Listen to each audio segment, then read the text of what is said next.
Definitely read the title. जब भी तुम बाहर निकलते हो तो कोई भी बात कर रहा हो या फिर कोई भी घुट में खड़ा हो ग्रुप बनाकर, तो आधे से ज्यादा टाइम तुम्हें लगता है कि वो तुम्हारे बारे में बात कर रहे हैं। गलती तुम्हारी नहीं है। तुम एक ऐसी चीज से सफर कर रहे हो जिससे हर एक टीनेजर करता है, जिससे मैंने भी सफर करा था। तुम्हें इतना गंदा लोनलीनेस हो चुकी है कि तुम्हारे अंदर एक मेन कैरेक्टर सिंड्रोम आ चुका है। क्योंकि तुम लोनली हो, क्योंकि तुम हर समय अकेले रहते हो, तो तुम, जाहिर सी बात है, जिस चीज के लिए कंसर्न हो गए वो हो तुम खुद। तुम हर समय अपने साथ रह रहे हो तो तुम सिर्फ और सिर्फ अपनी बातें करोगे पूरा टाइम। एंड यही चीज तुम सोचते हो कि हर कोई सोच रहा होगा। यही टॉपिक तुम सोचते हो कि हर किसी के दिमाग में चल रहा होगा, जिसके कारण तुम्हें लगता है कि हर कोई तुम्हारे बारे में सोच रहा होगा। लेकिन मेरे दोस्त, यहीं पर तुम मात खा जाता है, क्योंकि आधे से ज्यादा व्यक्ति सिर्फ और सिर्फ अपनी चिंता में। Nobody cares about you and this is what you need to hear. अगर तुम्हें लग रहा है ना कि तुम्हारी जेन्युइनली कोई फिक्र करता है, ऐसा नहीं है। इस पूरी दुनिया में तू अकेला आया था एंड अकेला जाएगा।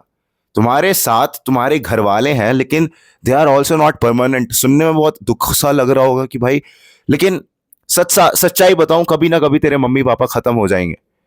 People that come into your life will be gone. फिर कौन होगा तेरा? तेरे को सिर्फ और सिर्फ तू अपने आप खुद सॉल्व कर सकता है। Nobody can come and solve your problems, nobody can come and save you. And this is the truth that you need to hear. तू अकेला पड़ जाएगा, फिर क्या होगा तेरे साथ? सोचेगा भी ये सब?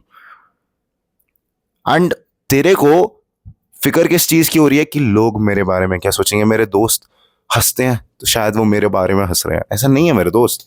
नोबडी केयर्स अबाउट यू, क्योंकि सबको अपनी चिंता है। हर किसी की लाइफ में बहुत बड़ी बड़ी प्रॉब्लम चल रही है। तुम्हें क्या घंटा फर्क पड़ता है कि भाई आज यहाँ के इस वाले देश के, इस वाली स्टेट के ये वाले प्रधानमंत्री हैं, वो ये चेंज हो गए। तुम्हें 2 दिन फर्क पड़ेगा, उसके बाद नहीं पड़ेगा। लेकिन जो प्रधानमंत्री चेंज हुआ, जो प्रधानमंत्री बना है, उसको बहुत फर्क पड़ेगा, क्योंकि उसकी लाइफ में चेंज आ रहा है। तुम जो व्लॉगर्स की बात करते रहते हो, तुम कंट्रोवर्सीज की बात करते रहते हो, तुम गलत चीज के लिए वरीड हो। These are the things that should not concern you. ओ भाई, मंजिल बैच में नया टीचर आ गया, तुम्हें उसकी चिंता है।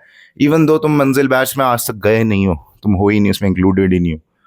You are worried about the wrong things and that is the problem. तुम्हारी लाइफ में प्रायोरिटीज अलग हैं। गलत नहीं कह रहा हूं मैं, तुम्हारी लाइफ में प्रायोरिटीज अलग हैं। तुम्हें सही करना पड़ेगा, उन्हें रीऑर्डर करनी पड़ेंगी अपनी प्रायोरिटीज। जो तुम सोच रहे हो ना कि भाई बढ़िया है, भाई बहुत बढ़िया है, इनके साथ ये बढ़िया हो रहा है, वो बढ़िया हो रहा है, तुम अपने बारे में सोच रहे हैं। Be the main character of your own life. And जब तुम मेन कैरेक्टर बनो तो ये मत सोचो कि जो लोग बात कर रहे हैं नॉर्मली या फिर कोई भी कुछ भी कर रहा है वो तुम्हारे बारे में ही कंसर्न है। नहीं, everybody is main character of their own lives and that's what you have to do also. तुम्हें किसी और व्यक्ति को अपनी लाइफ का मेन कैरेक्टर नहीं बनाना।